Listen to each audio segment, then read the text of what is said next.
Hi, you're probably watching this video because you're wondering what are some ideas about when we should go to a birth as a doula. So everybody varies in the way that they respond to this question, and of course there's a multitude of answers for it.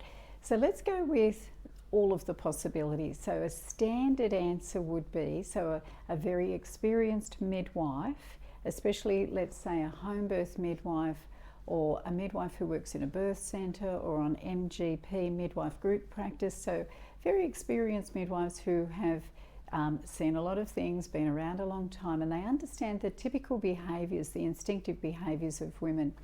So when a woman goes into labour, it's actually better if she can be within herself rather than externally focused. That will only slow down the progress of her labour.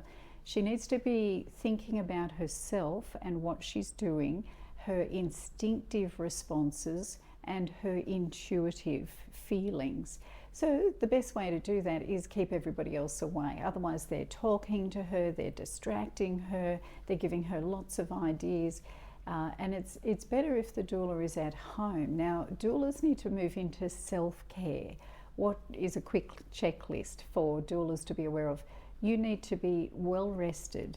Now, I know if this is your first birth, there's not a chance you're going to lay down and go to sleep, but at least try, okay? At least lay down. What would I do? I'd probably take 2 magnesium tablets, capsules, and I would lay down and try and get some rest. If that didn't work, I'd have a long hot shower, have some protein to eat, and then lay down. And I'd get a hot water bottle and put it behind my shoulders, and that would help me go off to sleep as well. And you know what? Even if you only got a 20-minute rest, that would actually be a big benefit. So when a woman first tells you, oh, I think I've gone into labour, it could be pre-labour. There may be 24 hours or even 48 hours of what we call pre-labour.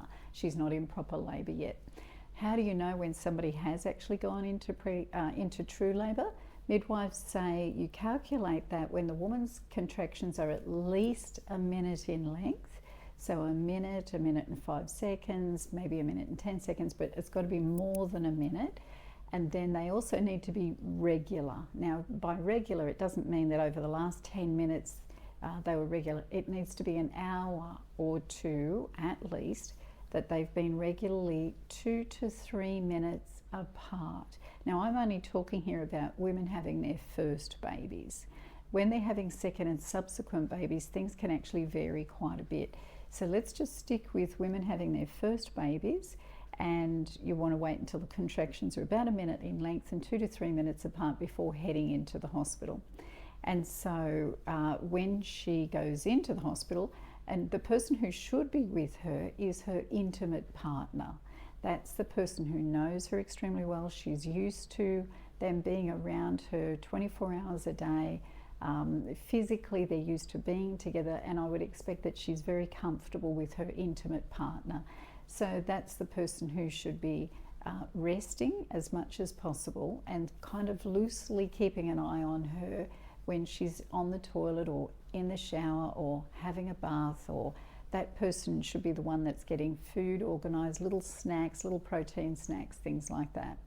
And so together they can sit down and have some soup, chicken and veggie soup, or maybe together they can sit down and have some scrambled eggs or that sort of thing. And then they both need to lay down. Now, to get her comfortable in bed, she needs to lay on her side and a hot pack on her belly and a hot pack on her bed, and all the lights out and just some gentle music, very quiet music playing, and for her to be focused on her breathing and her eyes closed and having as much of a rest as she possibly can in the pre-labour phase. And I always recommend to women, please try to let your partner sleep as much as possible. You want to harness their energy so that they've got plenty of energy later on. Okay, so you might really want them to be on deck and fully on board in 24 hours time or in 48 hours time. So we've got to pace ourselves very carefully. The whole birthing team needs to pace themselves.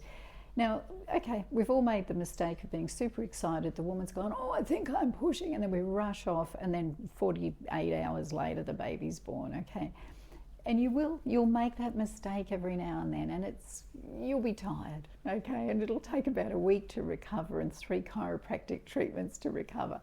And so you'll learn as you go along. But otherwise, if you pace yourself carefully and you've really talked them through the pre-labour phase, it's like a rehearsal. And that's often what I think of a birth plan. The birth plan is mental, psychological preparation, and it's the rehearsal for when we're going to go into labour. So as a doula, what does a doula need to do? Read that woman's birth plan again and really remind yourself of every detail of exactly what she wants. Make sure you eat extremely well. You might be eating enough to cover yourself for the next 24 hours. I don't mean eat a massive banquet, but make sure you've had good quality food, chicken and veggie soup, and anything else that you think is going to sustain you for a good length of time. And also make sure that you have a rest, have a shower, and make sure you've got absolutely fresh, clean clothes to wear as well. Double check your bag, see what you've got packed in your bag. So when it comes to packing the bag, I think I've done another video on that, the things to pack and the things that are not your responsibility. So take a look out for that video of mine as well. So I hope this has been some sort of help to you. Bring some snacks with you as well. Wait for the woman and her partner to go into the hospital to get examined, and then the midwife will give them feedback on the position of the baby, how far dilated she is. And once she gets to 4 centimetres, that's the beginning of true labour, then most very experienced midwives will say to doulas, there's your moment to begin coming into the hospital, okay?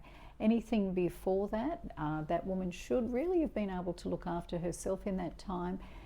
Emotionally, you can have phone calls with her, give her text messages, but the time she's really going to need her doula is from about 4 centimetres, 5 centimetres onwards. And that's where you'll be able to uplift her.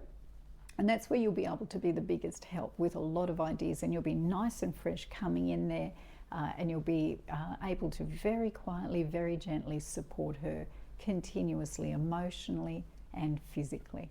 Well, enjoy your first birth.